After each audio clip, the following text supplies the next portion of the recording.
Side खबरों के लिए सब्सक्राइब करें फ्लेम मीडिया और उसके बाद बेल आइकन को प्रेस करें ताकि सबसे पहले आपको मिले एक्सक्लूसिव खबरें।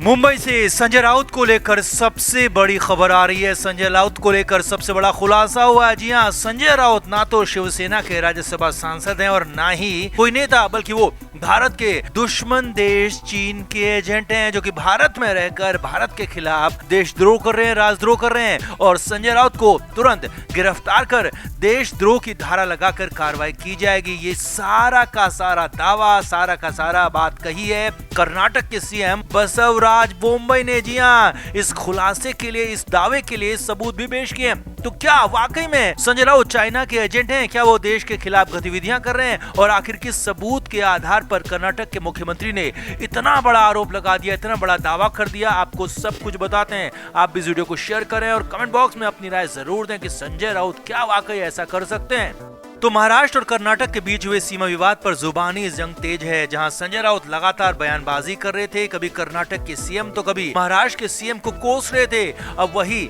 संजय राउत खुद भी बुरी तरह से फंस गए हैं। जी हां, बड़ बोले संजय राउत की अब न सिर्फ गिरफ्तारी हो सकती है बल्कि उनके खिलाफ देशद्रोह की धारा 124A भी लग सकती है। तो ये हमारा नहीं कहना है, बल्कि ये कहना है कर्नाटक के मुख्यमंत्री बसवराज बोम्मई का, जिन्होंने संजय राउत पर ऐसा आरोप लगाया जिसके बाद संजय राउत कहीं के नहीं दिख रहे हैं। जी हां, कर्नाटक के सीएम ने उद्धव ठाकरे गुट वाली शिवसेना के नेता संजय राउत पर निशाना साधते उन्हें देशद्रोही बता डाला है और संजय राउत के खिलाफ कार्रवाई की मांग की है और साथ ही साथ तुरंत गिरफ्तारी की मांग भी कर्नाटक के मुख्यमंत्री की तरफ से की गई है। दरअसल संजय राउत ने एक बयान दिया था जिसमें उन्होंने कहा था कि जैसे चीन भारत में घुसा था वैसे ही वो भी कर्नाटक में घुसेंगे। कर्नाटक के मुख्यमंत्री को ये बात उनकी इतनी बुरी लगी कि उन्होंने संजय राउत को देशद्रोही बता डाला और कर्नाटक के मुख्यमंत्री यही नहीं रुके, संजय राउत के खिलाफ भड़काऊ बयान देने को लेकर कानूनी कार्रवाई करने की चेतावनी भी दे डाली। दरअसल सीमा विवाद की आलोचना करते हुए कर्नाटक विधानसभा में प्रस्ताव रखा गया जो कि ध्वनिमत से पारित हो गया। इसी दौरान सीएम बसवराज बोम्मई ने कहा कि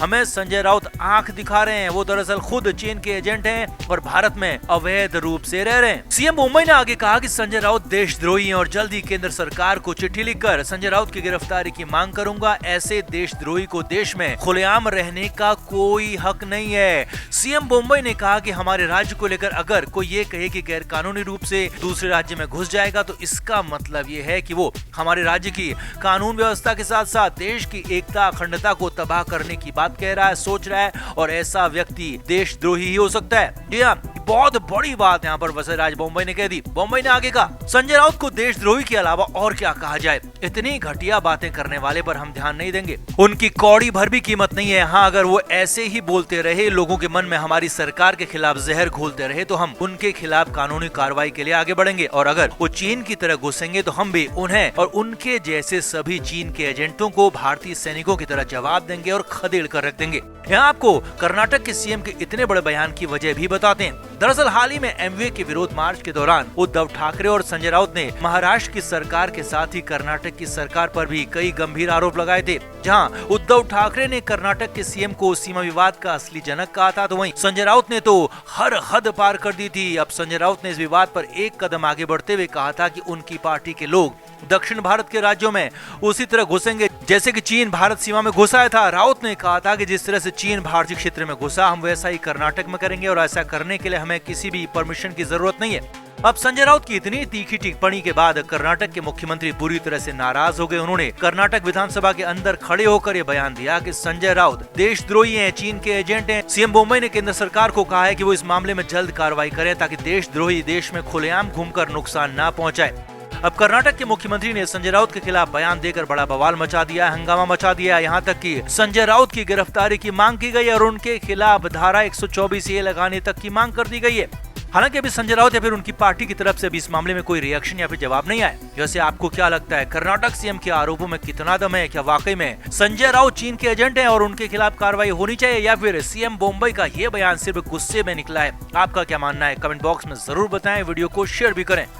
तो संजय राउत लगातार मुश्किलों में हैं। मुश्किलें उनकी कम होने के बजाय लगातार बढ़ती जा रही हैं। अब संजय राउत जब से जेल से बाहर आए हैं कुछ न कुछ ऐसा कह रहे हैं, कुछ न कुछ ऐसा कर रहे हैं जिससे दूसरों के बजाय खुद की ही मुश्किल बढ़ा रहे हैं, खुद की आफत बढ़ा रहे हैं। अब इसी बीच संजय राउत ने बीजेपी नेता किरीट सोमैया पर बड़ा और गंभीर आरोप लगाया। किरीट सोमैया पर 100 करोड़ के टॉयलेट घोटाले का आरोप लगा दिया और यहां तक कह दिया कि सोमैया ने ही ये 100 करोड़ वाला बड़ा घपला किया है, टॉयलेट बनाने में घपला हुआ है और जांच होनी चाहिए और मामले में किरीट सोमैया को सजा होनी चाहिए।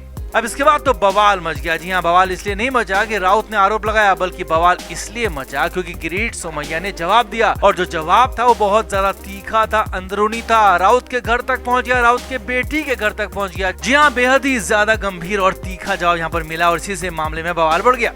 किरीट सोमैया ने जवाब दिया और कहा कि पहले तो मामला ही सिर्फ 15 करोड़ का था और वो काम 15 करोड़ का ही था, तो 100 करोड़ का मामला या कहें कि 100 करोड़ का घोटाला हो कैसे गया, ये संजय राउत जवाब दें और ये राउत बताएं। इसके बाद मामला संजय राउत की बेटी के घर तक पहुंचा दिया। जी हाँ, किरीट सोमैया ने बड़ा खुलासा किया, बड़ा दावा किया। किरीट सोमैया ने दावा करते हुए खुलासा किया कि संजय राउत की बेटी के ससुर ने ही उन्हें क्लीन चिट दी है क्योंकि वही उस मामले की जांच कर रहे थे। अब यहाँ पर बात हो रही है IAS अधिकारी राजेश नार्वेकर की। जी हाँ, किरीट सोमैया ने बताया कि संजय राउत की बेटी के ससुर राजेश नार्वेकर ही इस मामले की जांच कर रहे थे, वही इस मामले में आगे बढ़ रहे थे और हमने उनको कानूनी तौर पर जवाब भी दिया था और उसके बाद राजेश नार्वेकर ने ही उन्हें क्लीन चिट दी थी। अब यहाँ पर किरीट सोमैया ने बड़ी बात कह दी और कह दिया कि संजय राउत में अगर दम है तो अपनी बेटी के ससुर पर आरोप लगाएं, अपनी बेटी के ससुर राजेश नार्वेकर पर बिकाऊ होने का आरोप लगाएं और नार्वेकर पर झूठी क्लीन चिट देने का, झूठी रिपोर्ट देने का आरोप लगाएं और अपनी समधी को गलत बताएं और अपनी समधी की जांच को गलत बताएं और उन पर बिकाऊ होने का, पैसे लेने का आरोप लगाएं तो हम भी माने। अब आगे बढ़ने से पहले आपको बता दें कि संजय राउत की बेटी पूर्वांशी की शादी IAS अधिकारी राजेश नार्वेकर के बेटे मल्हार से हुई थी और राजेश नार्वेकर इससे पहले ठाणे के कलेक्टर भी रह चुके हैं, कई बड़े पदों पर वो रह चुके हैं, महाराष्ट्र में IAS अधिकारी भी रहे। अब यहाँ पर मामला संजय राउत के लिए बैकफायर कर गया क्योंकि मामला कहाँ तो संजय राउत बीजेपी के किरीट सोमैया के बहाने बीजेपी पर, संजय राउत महाराष्ट्र की सरकार पर आरोप लगाना चाह रहे थे, उनको घेरना चाह रहे थे और कहाँ तो खुद ही फंस गए, अपनी ही बेटी के घर तक मामले को पहुंचा दिया। अब यहाँ पर आगे कुआं पीछे खाई वाली कंडीशन संजय राउत के लिए हो गई है, बन गई है क्योंकि किरीट सोमैया ने खुलेआम दावा कर दिया है कि राजेश नार्वेकर को बिकाऊ बताओ तो माने। मतलब ये कि अगर किरीट सोमैया पर आरोप लगाते हैं कि 100 करोड़ का घपला हुआ तो वो उन्हें क्लीन चिट मिल चुकी है जैसा कि खुद सोमैया ने कहा, और अगर संजय राउत जांच को गलत बताते हैं, जांच पर सवाल उठाते हैं, पुलिस अधिकारियों को गलत बताते हैं तो वहाँ पर खुद अपने ही हाथ जल जाएंगे क्योंकि जांच करने वाले उनके ही अपने हैं, उनके ही समधी हैं, यानी कि उनकी ही बेटी के ससुर हैं, जिससे संजय राउत के लिए आगे कुआं पीछे खाई वाली कंडीशन है। अब अंदर की खबर यह भी है कि राउत को इस बात का अंदाजा ही नहीं था कि ऐसा भी कुछ हो सकता है और बीच में राजेश नार्वेकर भी आ सकते हैं और मामला ऐसे फंस सकता है, पेंच ऐसा आ सकता है। लेकिन अब तो जो हो गया वो हो गया है और इसीलिए तो संजय राउत ने अब चुप्पी साध ली और मामले पर कुछ भी बोलने से इनकार कर दिया है, सीधे सीधे जवाब देने से ही इनकार कर दिया। अब देखना होगा कि आगे मामले में क्या होता है, संजय राउत किस तरह से इस मामले को आगे बढ़ाते हैं, किस तरह से काउंटर करते हैं, क्योंकि संजय राउत पूरी तरह से चुप रहेंगे ऐसा तो संभव नहीं दिखता। लेकिन हाँ, फिलहाल संजय राउत बुरी तरह से फंस गए हैं, अपने ही जाल में उलझ कर रह गए, ये कंफर्म हो गया। तो आपका क्या मानना है इस पूरे मामले पर, आप क्या कहेंगे कमेंट करके आप भी अपनी राय जरूर दें, वीडियो को शेयर भी करें। Flame media report.